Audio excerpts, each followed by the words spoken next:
வணக்கம் மாணவர்களே. இப்போ இந்த வீடியோவில் வந்து 6ஆம் வகுப்பு ஃபஸ்ட் மிட் டைம் எக்ஸாமுக்கான சயின்ஸ் கொஸ்டின் தான் வந்து பார்த்துக்கிட்டு இருக்கோம். இது வந்து இப்போ 2026 தேனி டிஸ்ட்ரிக்டில் நடந்த கொஸ்டின் தான். ஸோ இந்த கொஸ்டினை வந்து நீங்கள் மாடலில் வச்சு எக்ஸாமுக்கு வந்து ப்ரிப்பேர் பண்ணிக்கோங்க.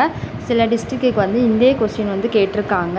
ஸோ வந்து உங்களுக்கு கூட இந்த கொஸ்டின்ஸ் வந்து கேட்கலாம். ஸோ இந்த கொஸ்டின் அதனால் எதையும் ஒமிட் பண்ணிடாதீங்க. உங்களுக்கு இந்த கொஸ்டின் வந்து அவங்களுக்கு வந்து சூப்பர் தான். ஸோ அதனால் இந்த கொஸ்டினை வந்து ஃபுல்லாமே நல்லா படிச்சுக்கோங்க. இதில் இருக்க இம்பார்ட்டன்ட் கொஸ்டின்ஸ் கூட நமக்கு நிறையா வரலாம். ஸோ இந்த கொஸ்டினை ஃபுல்லாக தரவாக நீங்கள் நல்லா படிச்சுக்கிங்கனாலே போதும்.